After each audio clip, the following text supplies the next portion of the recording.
Do you know what Islam is? It's a way of life for all. It is taught in the Quran for big and small. Jabir Ali Baks, the king of Lundazi, Ali Boo. A way of life, a way of life. Jabir Ali Baks was a Zambian businessman of Asian origin, born on 17th July 1963 in Mugubudu, Chipata district, then now under the newly created Chipangali district in Eastern Province.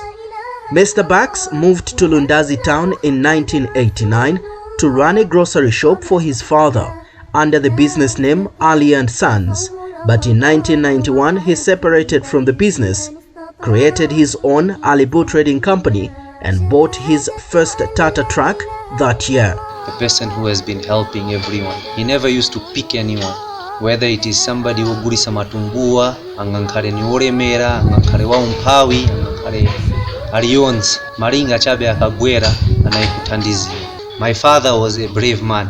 My father was the best father anybody can ever have, and my father has done a lot. Chitumbuka timakamba kuti kuyoya chinenesu.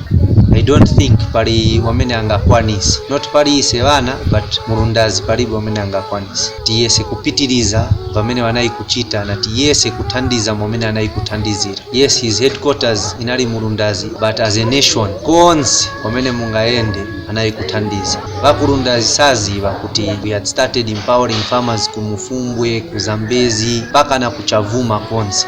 It is not a loss only to us, it is a loss to the nation, and especially to the people of Lundazi chifukwa munai kunkhala nawo. So pempho yanga ni yakuti wonse wapitirize kuwapempherera. In 1997, his business saw some growth as he created a lot of subsidiaries in transport, grain buying, among many other successful businesses that were characterized by his strong belief in plowing back to the community. Mr. Baks worked side by side with the locals, who even now have continued to run these businesses under the company leadership. In the same year of diversification, Alibu Trading Company bought another truck and made local farmers realize value for their farm produce like soybeans, sunflower, maize, to name but a few.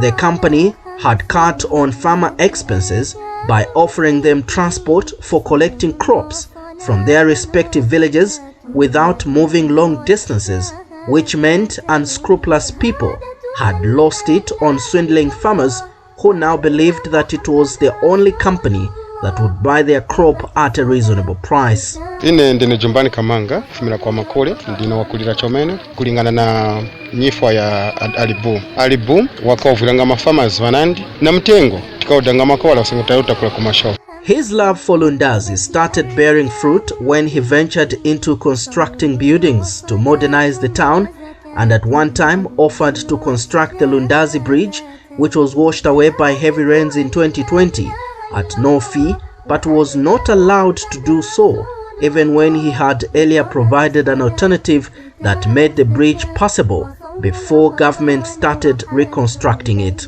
Lundazi Council generally had a good working relation with Alibu. We cooperated on a number of developmental activities. Alibu was someone that we would rush to if we had a problem, and he would come on board and try to assist where he could, providing checks and balances for the council.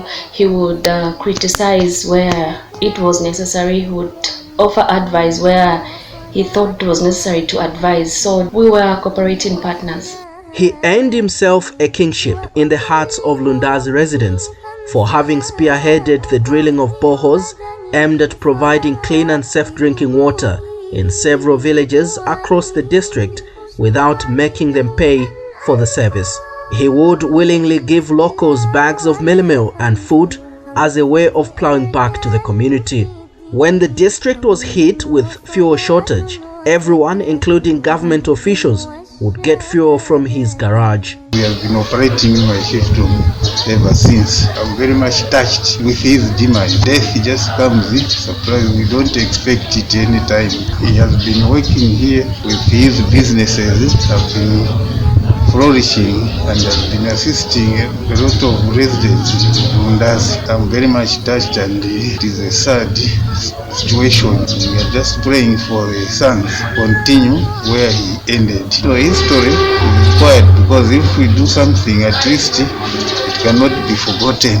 His business has grown to the level that no one thought it would when those who saw him coming to LUNDAZI in late 80s witnessed his humble beginning. Well, I remember Ibu when he was just maybe at one vehicle here in LUNDAZI, and he started his business well, with discipline, with good people, and he worked with blacks. The Zambian LUNDAZI resident of LUNDAZI. And I say now Mushi, and I know where he is.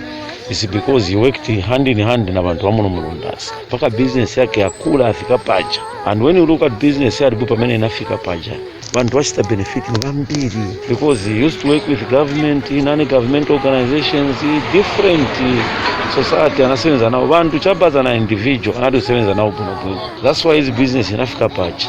Meaning that business yake sina lutandiza chabe Alibu family.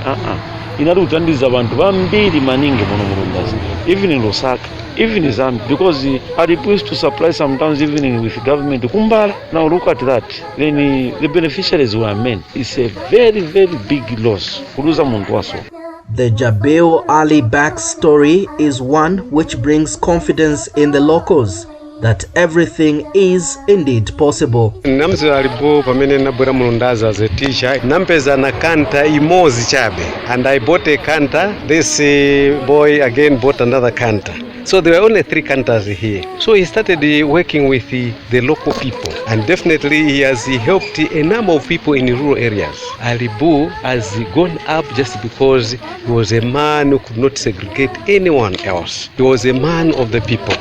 He liked us, and we worked together with him. He was approachable, a man who knew what is expected of a human being. Mr. Bax also served the Muslim community at Islamic Center as its chairman from the early 90s and led them until the time of his demise. Here we come, Allah, here we come to serve you, here we come, no partner do you have, all praise to you. In 2021, he suffered and fully recovered from COVID-19 and was later diagnosed with pneumonia, which he was also in the process of recovering, but suddenly passed on at the age of 58 on 24th July that year. We believe that disease is just an excuse, but when time comes, it comes for everyone. Here we come, Allah, here we come. Kanele FM remembers Jabir Ali Bax, the king of LUNDAZI, Alibu Nchemoyinu. Is a way of life, a complete way.